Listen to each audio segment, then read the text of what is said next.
大家好，欢迎来到我的 channel Zoo DIY。今天来给大家聊一下一个地下室常见的一个渗水的问题。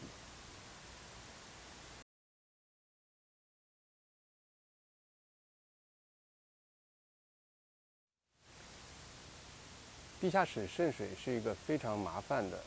house 的一个 problem。我想大家一旦发现有这样的一个问题呢，都会非常紧张，因为没有人喜欢潮湿。地下室如果潮湿的话呢，就会容易生霉，然后导致室内的一些装修啊，产生一些有害的物质，非常不利于健康。而且呢，这个地下室渗水一旦发现以后，如果你不修的话，它可能会越来越严重，因为墙体的 cracker 呢，随着冬天如果它进水的话，又结冰的话，它会使那个 cracker 变得越来越大，啊。当然今天呢，这是一个大一点的 project， 我不相信呢，大部分的 house owner 几乎是不可能自己来修这个地下室的渗水问题的。但是今天这个视频呢，我给大家介绍一下几类渗水的状况。第一种状况呢，就是地下室的墙体 concrete wall 呢出现了裂纹，然后呢，由于整个 house 的排水呢又做得不太好，很多水呢又聚集到地下室 concrete wall 的外面，这样呢那些水呢就会顺着这些裂纹进入到地下室的室内。这种维修呢，你需要 call professional， 因为这个牵扯到那个非常大的挖掘，它需要把这个漏水的地方一直往下挖，要挖到这个地下室的根部，然后呢，apply 一些防水层，塑胶的那种防水层，然后进行一些防水测试，然后再把土回填。这个是很大的工程，这个显然不是一个家居 DIY 可以做的项目。但是今天这个小视频呢，我给大家介绍一下另外一个小的问题。这个问题呢也是非常常见的，就是地下室的这个水呢是从地下室的窗户渗进去的。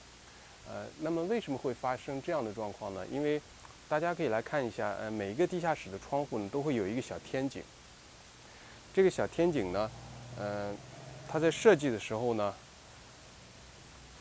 可以看到这个天井里面呢，一般呢是铺上那种排水用的这种 gravel 这种小碎石，然后中间会有一个排水管。这个排水管里面呢，应该也是装上石头的，因为石头是透水性是非常好的。这个的主要作用就是排水。这个管子呢，就是连到房屋地基的最底部。房屋地基最底部一般会有一圈的排水层，下面有一些管道啊，然后小石子儿啊，那个的它就是设计呢，能够让这个水到那儿的水呢，能够顺利的排走。管道呢，实际上大家如果观察一下自己的 house 呢，有可能你会发现你看不见它呢，因为正常的石头是铺到这儿的，所以像这个呢比较低，它就把它盖住了。所以大家平时做 house 维护的时候，一定要注意这个天井的地方呢，一定不要混进一些土壤，尤其像这个位置呢，它是在一个花园的外面。如果你种花什么不小心把土搞进去的话，就非常麻烦了，因为土呢渗水性是比较差的。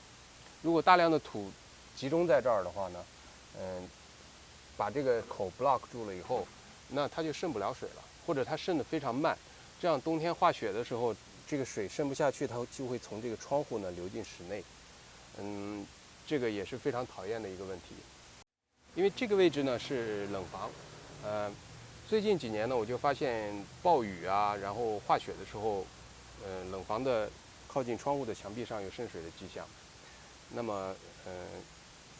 后来呢我检查了一下，就是从这个窗户渗进去的。因为这个排水管的排水呢不太流畅，后来我挖了一下，大家可以看到，这里呢确实有大量的土，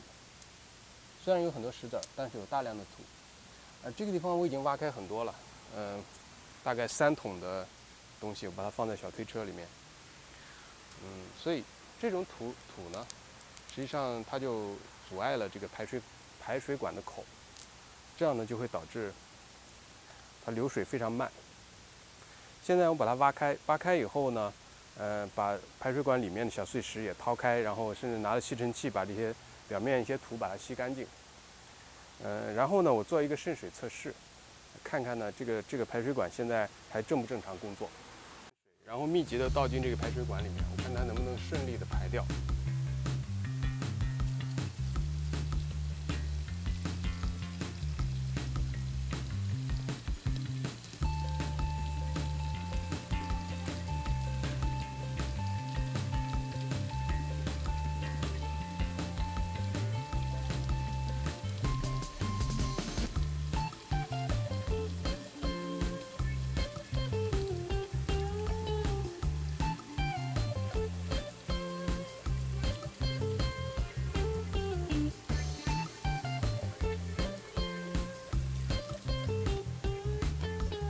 好的，排水呢现在看来非常顺畅，没有任何积水的现象，那就证明，这个排水管本身是 OK 的，只不过呢，它的口呢，经年累月呢被一些泥土啊或者石头啊给它 block 住了，这样呢就导致它的排水就比较缓慢。现在我把它清理干净以后，就发现它的排水是 OK 的，所以现在这个问题就非常简单了，完全可以。如果大家也遇到同样的问题，完全可以自己做，就是把这个天井呢挖一挖，把这些东西挖出来，然后把这个排水口露出来，然后呢，需要垫一层，我准备垫一层那个 landscape fabric， 这样呢可以隔离那个土和石头，然后呢把这个石头清理干净，然后把干净的石头再铺回去，这样呢就会解决这样一个排水的问题。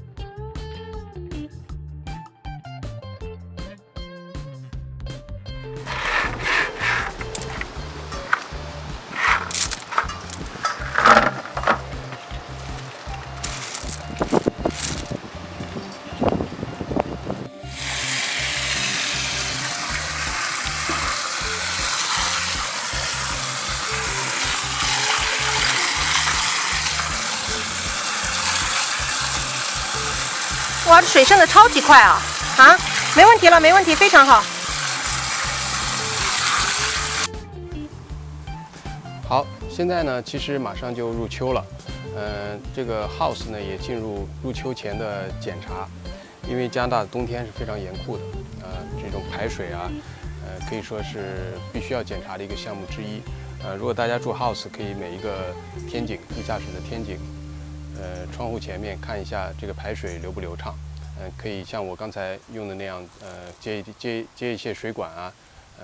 把它倒一点水进去，看一看它是不是很快的能把水排掉。好，这样呢就解决了地下室天井的排水问题，看看是不是很简单？谢谢您的收看，欢迎您点赞、转发、订阅，我们下次再见。